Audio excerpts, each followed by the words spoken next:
जय हिंद दोस्तों, मैं अनंत आप सभी का स्वागत करती हूँ। आई होप कि आप सब लोग अच्छे होंगे। फ्रेंड्स, मैं आपको करवा रही हूँ PYQ सीरीज।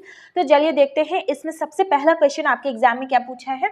इसमें पूछा है कि 2 अंकों वाली एक धनात्मक संख्या के अंकों का गुणनफल 24 है। कोई 2 अंक की संख्या है, मान लीजिए कोई 2 अंक की संख्या 10x + y रही होगी और इसी अंक की संख्या का गुणनफल क्या है, 24 है। मतलब इसके जो ये अंक है x और y का जो गुणनफल है ये 24 दिया गया है। ये क्या दिया गया है, ये पहले वाले सेंटेंस में बोला गया है। कोई 2 अंकों की संख्या है, ठीक है। जब इस संख्या में 18 जोड़ दिया जाता है, मतलब ये संख्या है ना, ये संख्या है। अब इस संख्या में क्या करें हैं, अगर हम 18 जोड़ दें तो संख्या के अंकों का स्थान आपस में मतलब बदल जाता है।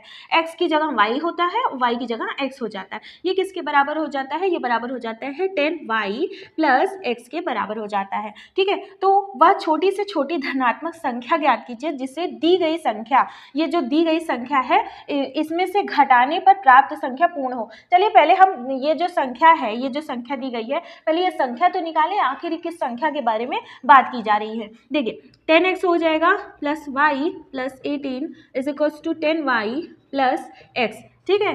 अब यहाँ पे ये x इधर आ जाएगा तो 9x हो जाएगा और ये हो जाएगा +18 बराबर क्या हो जाएगा, 9y के बराबर हो जाएगा, ठीक है। अब यहाँ पे क्या करेंगे, y - x, 9 यहाँ पे कॉमन ले लेंगे, 9x - 9y बराबर क्या हो जाएगा, यहाँ पे 18 है, अगर यहाँ जाएगा तो माइनस जाएगा। लेकिन हम चलिए यहाँ पे इसी तरह से इसको सॉल्व करते हैं तो x - y बराबर क्या हो जाएगा, -2 हो जाएगा, ठीक है। हो गया ना। अच्छा, अब यहाँ पे हमको x - y बराबर 2 -2 आ गया है ना, और x × y बराबर 24 है। हम क्या करते हैं, होल स्क्वायर कर देते हैं। चलिए हम होल स्क्वायर कर देंगे, दोनों तरफ होल स्क्वायर कर देंगे तो x² + y² - 2xy = क्या हो जाएगा, 4 हो जाएगा, ठीक। अब यहाँ से क्या करेंगे, यहाँ से 24 की वैल्यू ला करके यहाँ पे रख देते हैं तो x² + y² माइनस क्या हो जाएगा, 2 × 24 = 4 हो जाएगा। तो x² + y² -4 2 × 8 2 × 4, उसके बाद 4, तो x² + y², अब उसके बाद क्या हो जाएगा,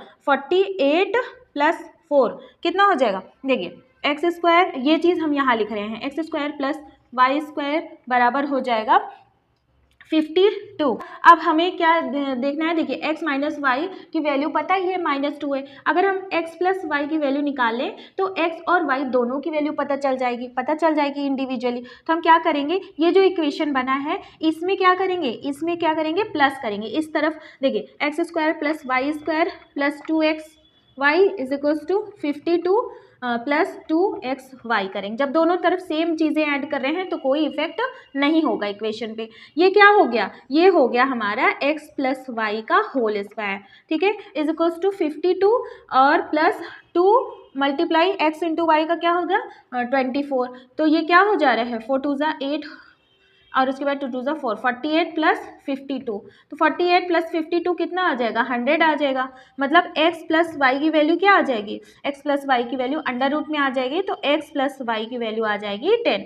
इसका मतलब यहाँ पे देखिए, यहाँ पे x - y क्या आया है, x - y आया है 2, -2 आया है, यहाँ से -2 आया है, और x + y क्या आया है, x + y आया है 10, ठीक है। अभी हम इसको सॉल्व कर लेते हैं। 2x बराबर क्या हो जाएगा, 8 हो जाएगा, और x बराबर क्या हो जाएगा, 4। x की वैल्यू अगर 4 आ गई ना, तो x की वैल्यू अगर 4 आ गई तो y की वैल्यू 6 आएगी। इसका मतलब अगर x की वैल्यू 4 आई है ना, 4 आई है और y की वैल्यू 6 आई है तो डिजिट क्या हो जाएगा, 46 हो जाएगा, भाई 46 हो जाएगा।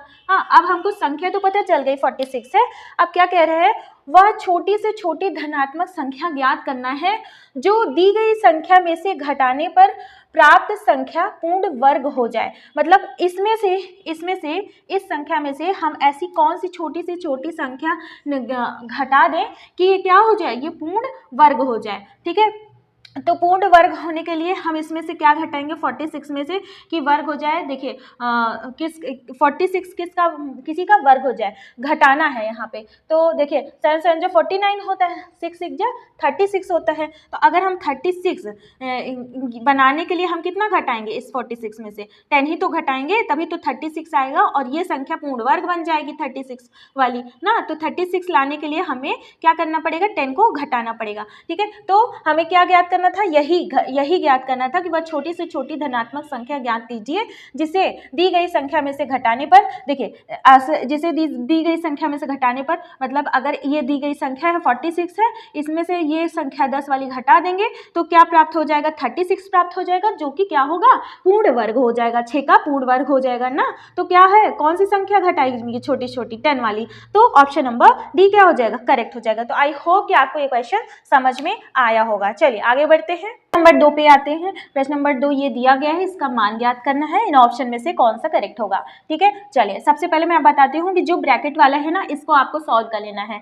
तो ब्रैकेट वाला क्या है, 162 डिवाइड 9 है, तो डिवाइड करेंगे कितना आ जाएगा, 1 और 9 8 जा तो 18 आया, इसको डिवाइड करने के बाद 18 आया। उसके बाद ये क्या है, ये डिवाइड का निशान है, तो यहाँ पे ऐसे 3 कर देंगे और ये माइनस है। अब क्या है, अब इसको डिवाइड करना है, 343 अपॉन 49 है, तो 49 कितनी बार जाएगा, 7 बार जाएगा। ठीक है, तो यहाँ पे 7 बार जाएगा और डिवाइड 7 हो जाएगा। ठीक है, 3 कितना होता है, 3 6 जा तो 6 माइनस हो जाएगा, और यहाँ पूरे ब्रैकेट में 7 आया है और उसके बाद डिवाइड 7 आ रहा है, तो कितना हो जाएगा, 1 हो जाएगा और ये 5 आ जाएगा इसका आंसर। तो कौन सा करेक्ट हो जाएगा, ऑप्शन नंबर सी क्या हो जाएगा, करेक्ट हो जाएगा। फ्रेंड्स, अगर आपने अभी तक चैनल को सब्सक्राइब नहीं किया, आप नए हो तो कर लेना, क्योंकि ये आपके लिए ही बेनिफिशियल वाली क्लास है। जितनी भी PYQ सीरीज है, मैंने सारी ही PYQ सीरीज एक अच्छी ट्रिक के साथ करवाई है, जो कि आपके एग्जाम में हेल्पफुल होगी। ठीक है, चलिए आगे बढ़ते हैं। प्रश्न नंबर 3 है, 24 और 18 के LCM और HCF का अंतर ज्ञात करना है। बहुत सिंपल क्वेश्चन है, तो LCM निकालना जिसको आता है, चलिए LCM निकालना एक बार हम सिखा देते हैं। क्या होगा, 2 1 जा 2 2 जा 4 2 9 जा, उसके बाद 2 6 जा, फिर 9 ऐसे उतारना है, 2 3 जा, फिर 9 ऐसे उतारना है, फिर 3 1 जा, फिर ये 3 और 3 1 1। ठीक है, ये पूरा प्रोसेस है, मुझे दिखाना था तो मैंने आपको दिखा दिया। ठीक है, 3 2 जा कितना होता है, 6 हो जाए, 3 2 जा कितना होता है, 6 हो, और 6 और 6 2 जा 12, 12 6 जा कितना होता है, 72। मतलब LCM क्या हो जाएगा, LCM आ गया 72। अब यहाँ पे HCF कितना होता है, 24 और 18 का। वैसे 24 और 18 का जब LCM लेंगे तो वैसे मुझे लगता है कि 6 आना चाहिए। ठीक है, चलिए मैं आपको दिखा देती हूँ कैसे। 18 24 हो गया, एक बार जाएगा, उसके बाद यहाँ 6 आएगा, 18, उसके बाद 6 3 जा 18 और 6 आ गया, 6 आ गया, 6 क्या आ गया, HCF आ गया, HCF आ गया। दोनों का अंतर 12 में 6 का 6 6। ठीक है, कितना हो जाएगा, डिफरेंस 66 हो जाएगा। ऑप्शन नंबर सी क्या हो जाएगा, करेक्ट हो जाएगा। ठीक है, तो आई होप कि आपको ये क्वेश्चन समझ में आया होगा। ऐसा नहीं है कि टफ ही क्वेश्चन पूछता है, इस तरह का इजी क्वेश्चन भी आपके एग्जाम में आता है। चलिए आगे बढ़ते हैं। जब किसी संख्या के 1/3 में 5 जोड़ा जाता है तो योगफल 59 प्राप्त होता है, तो संख्या ज्ञात करना है। देखिए कोई संख्या x रही होगी, इस संख्या क्या है, इस संख्या का 1/3, 1/3 कितना होता है, 1/3। ठीक, तो 1/3 होगा। अब इसी संख्या के जो ये 1/3 में क्या कर रहा है, क्या करने के लिए कह रहे हैं, 5 जोड़ने के लिए कह रहे हैं, 5 जोड़ने के लिए कह रहा है, तो ये क्या होगा, दोनों का जो योगफल होगा वो किसके बराबर होगा, 59 के बराबर होगा। चलिए इसको सॉल्व कर लेते हैं। 59 माइनस 5 क्या हो जाएगा, x/3 इज इक्वल्स टू क्या हो जाएगा, 54 हो जाएगा। तो x बराबर क्या हो जाएगा, 3 4 जा 12, 3 5 जा 15, x 16, 162 क्या आ जा रहा है, संख्या आ जा रही है, तो संख्या ज्ञात करना था। ऑप्शन नंबर डी क्या हो जाएगा, करेक्ट हो जाएगा। ठीक है, दूसरा है, यदि cot square theta is equals to 1 plus cos square theta minus sine square theta, और जहां थीटा की वैल्यू 0 से बड़ी और 90 से कम है, तो क्या ज्ञात करना है, tan स्क्वायर थीटा और cosec स्क्वायर थीटा का मान ज्ञात करना है। इस क्वेश्चन को एक स्पेशल केस की तरह करते हैं। कैसे, देखिए cot square theta is equals to 1 plus cos square theta minus sine square theta, ये दिया गया है आपका क्वेश्चन में। और हम क्या जानते हैं, हम एक फॉर्मूला जानते हैं हम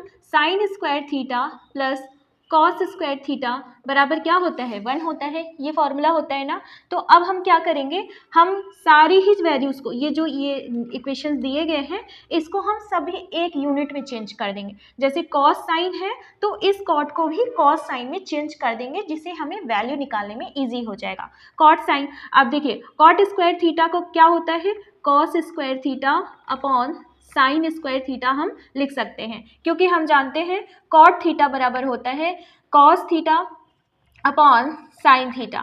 ठीक है, कॉट थीटा बराबर cos theta upon sine theta is equals to क्या हो जाएगा, 1 की जगह हम क्या लिखेंगे, 1 की जगह हम ये लिख सकते हैं पूरा इतना, तो sign square theta plus cos square theta, हमने लिख दिया 1 की जगह, अब +1 लगाएंगे, प्लस कॉस स्क्वायर थीटा हो जाएगा और यहाँ पे माइनस साइन स्क्वायर थीटा हो गया। अब क्या करना है, अब इसको हमें सॉल्व करना है। देखिए माइनस है ना, तो माइनस और ये प्लस कट गया, अब क्या आ गया यहाँ पे 2 cos square theta, 2 cos square theta आ गया और उसके बाद cos square theta upon sine square theta. अब यहाँ पे कॉस स्क्वायर थीटा कैंसिल हो जाएगा, आ जाएगा 1/2 is equals to sine square theta, आ गया ना। अब हम साइन स्क्वायर को अगर इधर करेंगे तो ये अंडर रूट में आएगा, ठीक है। तो साइन थीटा की वैल्यू हो गई 1/√2। अब हम क्या जानते हैं, ये देखिए, ये हम जानते हैं, ये एक ट्रायंगल है और यहाँ पे अगर थीटा है, ठीक है, तो साइन थीटा क्या होता है, साइन थीटा होता है परपेंडिकुलर अपॉन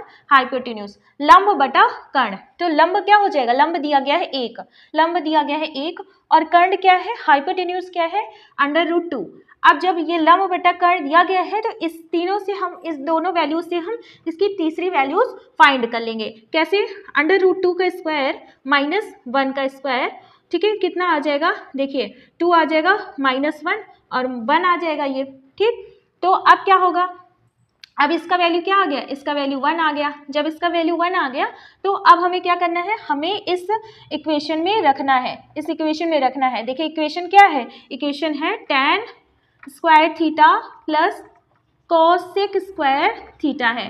तो हम tan थीटा को क्या जानते हैं, tan थीटा को जानते हैं परपेंडिकुलर अपॉन बेस, बेस की वैल्यू 1 और परपेंडिकुलर की वैल्यू 1, तो 1 हो जाएगा, 1 का स्क्वायर हो जाएगा is equals to cosec square theta क्या होता है, कॉसेक स्क्वायर थीटा होता है कर्ण बटा लंब, ठीक है, कर्ण बटा लंब होता है। तो प्लस कर्ण कितना है, कर्ण √2 है ना, हाइपोटेन्यूज √2 है, का स्क्वायर कर देंगे और बटा लंब का स्क्वायर कर देंगे, तो कितना आ जाएगा, ये 1 का 1 ही रह जाएगा, √2 का क्या हो जाएगा, 2 हो जाएगा। उसके बाद आंसर क्या आ जाएगा हमारा, 3 आ जाता है, ठीक है। चलिए कौन सा ऑप्शन करेक्ट हो जाएगा, ऑप्शन नंबर डी करेक्ट हो जाएगा। तो आई होप कि इस तरह के क्वेश्चंस को आपको करना आ गया होगा, समझ गए होंगे कि अगर इस तरह से वैल्यू आ जाए ना, आपके किसी भी इक्वेशन में जो भी ऐसे दिया गया हो, अगर इस तरह की वैल्यूज आ गई तो आप क्या करेंगे, तो आप यहाँ पे रख करके सारी वैल्यूज यहाँ पे पुट कर देंगे, ठीक है। तो फ्रेंड्स एक बात और अभी कहना चाहूंगी, अगर आप चैनल पे नए हो, अभी तक चैनल को सब्सक्राइब नहीं किया है तो कर लेना भाई, आप ही का बेनिफिट होने वाला है,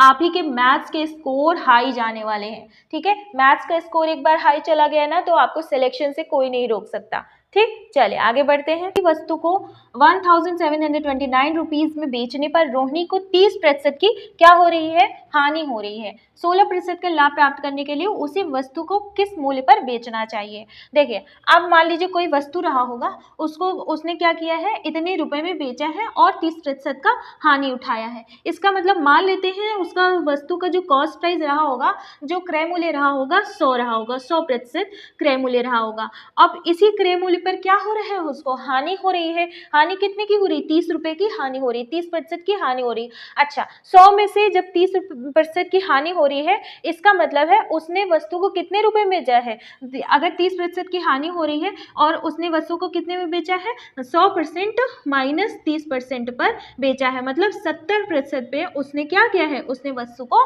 बेचा है, ठीक है। अब ये जो 70% है ये बेचने वाला दाम है, बेचने वाला दाम है, तो बेचने वाला दाम क्या दिया गया, 1729, ठीक है, 1729 रुपीज दिया गया है। अच्छा 1% बराबर क्या हो जाएगा, 1729 अपॉन 70, ठीक है। अब इसको काटेंगे, देखिए 7 2 जा 14, 7 4 जा 28 और 7 जा 49, ठीक। तो कितना आ जाएगा, 247 अपॉन 10 आ जाएगा।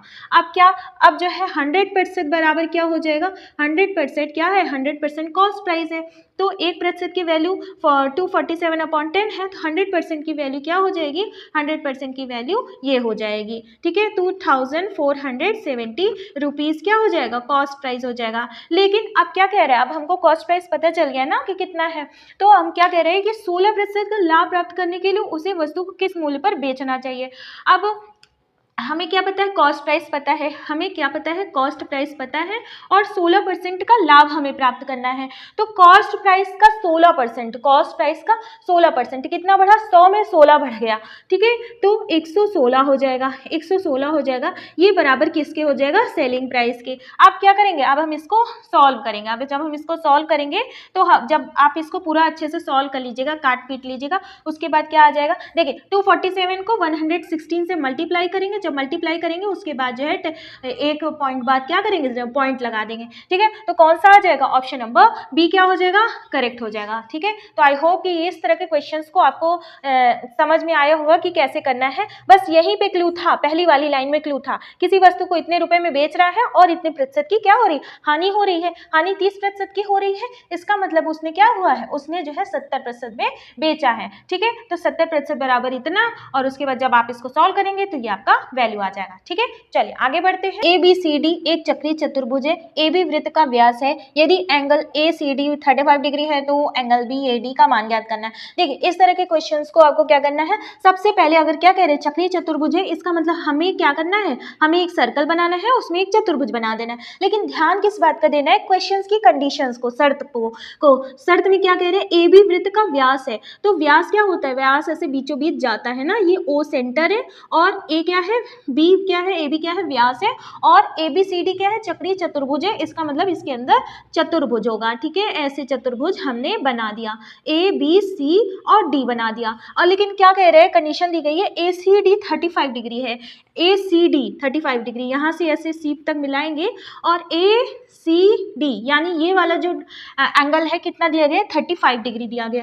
तो यहाँ पे हम क्या करेंगे, 35 डिग्री ऐसे लिख लेंगे। और हम एक चीज़ क्या जानते हैं, जब भी डायमीटर से, देखिए जब भी डायमीटर से अगर सर्कल के अन्य पार्ट पर ये बिंदु पे ऐसे यहाँ से यहाँ तक चाप जाता है, तो यहाँ से यहाँ तक का जो एंगल होता है वो कितना होता है, वो 90 डिग्री होता है। ये प्रॉपर्टी होती है, ये प्रॉपर्टी होती है जो मैं बता रही हूँ। ये अगर डायगोनल से यहाँ पे गया है और इसको इस तरह से मैंने मिलाया है, तो क्या है, ये हो जाएगा 90 डिग्री का एंगल बन जाएगा, ठीक है। तो अब इसका मतलब क्या हो गया, इसका मतलब ये हो गया BCD कितना हुआ, एंगल BCD कितना हुआ, 35 प्लस 90 हो गया कि नहीं हो गया, इज इक्वल्स टू कितना हो गया, 5 और 9 3 12, ठीक है, 125 डिग्री।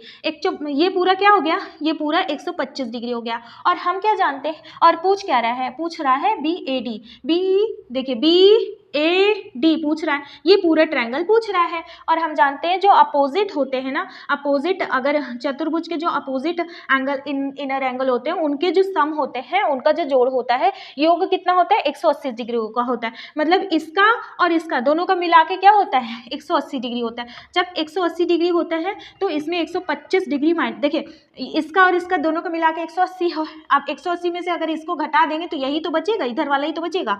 तो कितना हो जाएगा, 10 में से 5 गए 5 हो जाएगा, 7 में से 2 गए 5, तो 55 डिग्री क्या हो जाएगा, 55 डिग्री ये वाला पूरा एंगल हो जाएगा, ये जो एंगल जो कि आपके BAD पूछा है। तो चलिए कौन सा ऑप्शन करेक्ट है, ऑप्शन नंबर सी क्या है, करेक्ट है, ठीक है। चलिए, और अगर आपने अभी तक चैनल को सब्सक्राइब नहीं किया है तो कर लेना, और अपने फ्रेंड्स के साथ शेयर जरूर करना, लाइक जरूर कर देना फ्रेंड्स, आपके ही काम की चीज पढ़ा रही हूँ, ठीक है। चलिए आगे बढ़ते हैं।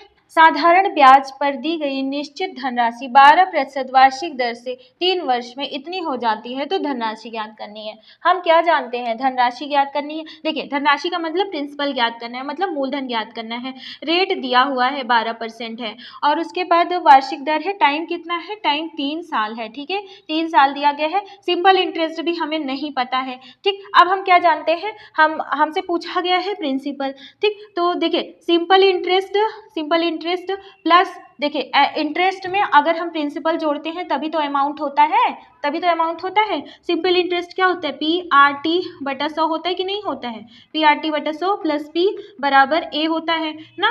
अब हम यहाँ क्या करेंगे, P कॉमन ले लेते हैं, RT अपॉन 100 क्या हो जाएगा, प्लस 1 इज इक्वल्स टू क्या हो जाएगा, अमाउंट कितना दिया गया है, 3400 दिया गया है, ठीक है, अब पी यहाँ पे ऐसे कर लिए, रेट कितना दिया है 12 और टाइम कितना दिया है 3 वर्ष बटे 100 हो जाएगा प्लस 1 हो जाएगा बराबर हो जाएगा 3400 रुपीज़। ठीक है, अब हम इसको काटे वाटेंगे नहीं, हम ऊपर नीचे से काटे वाटेंगे नहीं, हम क्या करेंगे, हम इसको डायरेक्ट सॉल्व करेंगे। ठीक है, तो P बराबर हो जाएगा 12 3 जा 36 और प्लस यहाँ पे 100 हो जाएगा और अपॉन 100 हो जाएगा बराबर इतना आ जाएगा 3400। अब चलिए इसको आगे यहाँ पे सॉल्व करते हैं। देखिए क्या आ जाएगा, 136 आ जाएगा ना, 136 P बटे कितना 100।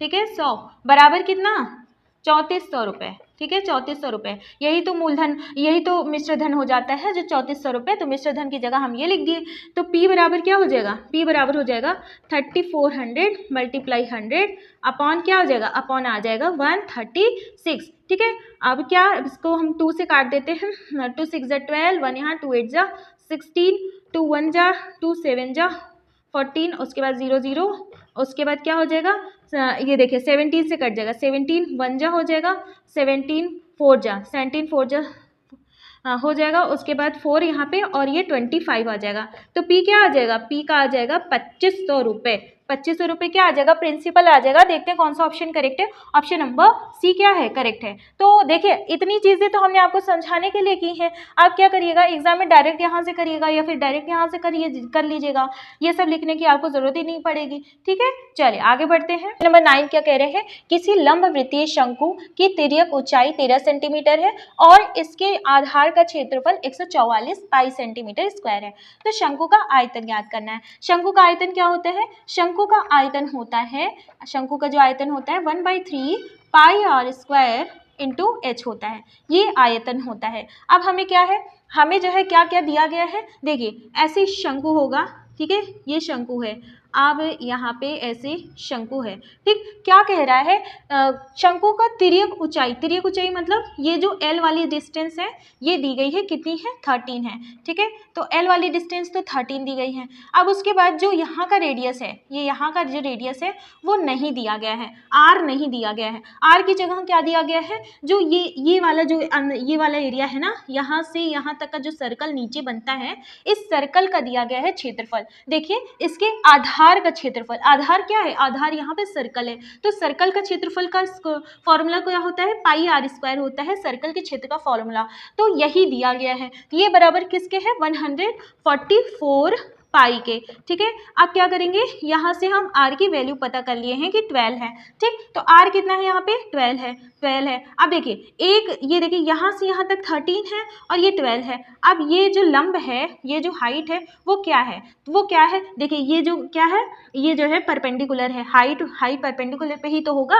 अगर एक भुजा 12 है, एक भुजा 13 है, तो ट्रिपलेट के हिसाब से निश्चित ही, जो मैंने आपको ट्रिपलेट सिखाया है पिछली क्लासेस में, उसके हिसाब से क्या होगा, निश्चित ही तीसरी भुजा क्या होगी 5 होगी। ठीक है, तो 5 होगी, ये 5 आ गई, हाइट कितना आ गया, हाइट बराबर 5 आ गया। अब क्या करेंगे, जब सारी वैल्यूज आ गई हैं तो हम इन वैल्यूज को इस शंकु के आयतन वाले फॉर्मूले में रखेंगे, तो 1/3 हो जाएगा, पाई ऐसे उतारेंगे। अब एक चीज है देखना, ये देखिए यहाँ पे ऑप्शन में क्या आ रहा है, ऑप्शन में सब जगह पे पाई आ रहे हैं ना, तो हम पाई की वैल्यू नहीं लिखेंगे कि 22/7 जो होती है वो हम नहीं लिखेंगे। आर क्या है, आर देखिए यहाँ पे आया है 12 ना, तो आर यहाँ पे 12 2 बार आया है तो 2 बार लिखेंगे, और हाइट कितना है 5 है। ठीक है, 3 4 जा 12 हो जाएगा, उसके बाद कितना हो जाएगा 4 5 जा 20, 12 मल्टीप्लाई 20 पाई हो जाएगा, कितना आ जाएगा 12 2 जा 24, 240 पाई सेंटीमीटर क्यूब आ जाएगा। ठीक है, चलिए तो कौन सा ऑप्शन करेक्ट हो जाएगा, ऑप्शन नंबर सी करेक्ट हो जाएगा। ठीक, चलिए आगे बढ़ते हैं। अमित की वर्षगांठ 16 अप्रैल 2020 को गुरुवार के दिन था,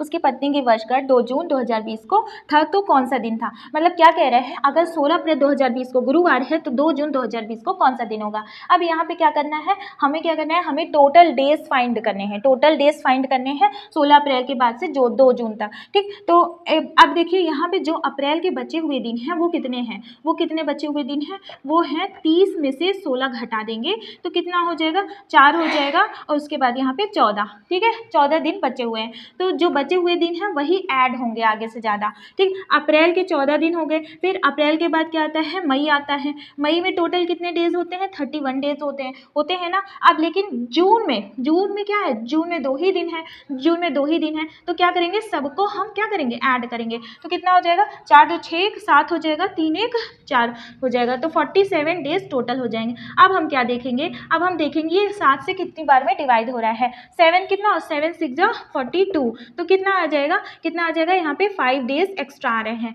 इसका मतलब देखिए 7 से हम क्यों डिवाइड करते हैं, क्योंकि 7 7 के पेयर में ही तो सेम डेज रिपीट करते हैं।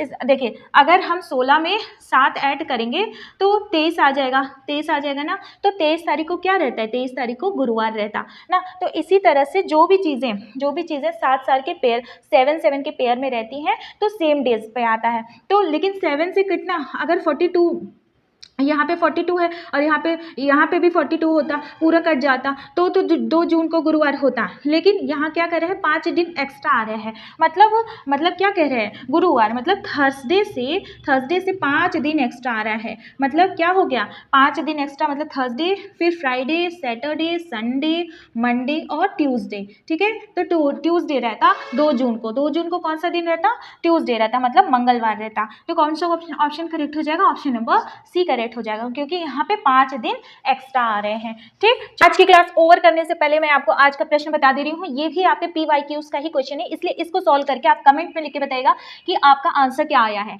पढ़ दे रही हूँ आपके लिए क्वेश्चन। उस वर्ग का परिमाप सेंटीमीटर में ज्ञात कीजिए जिसका क्षेत्रफल 8 सेंटीमीटर 16 सेंटीमीटर विकर्णों वाले एक समचतुर्भुज के क्षेत्रफल के बराबर है। तो इसका ऑप्शन है 35, 34, 32, 36।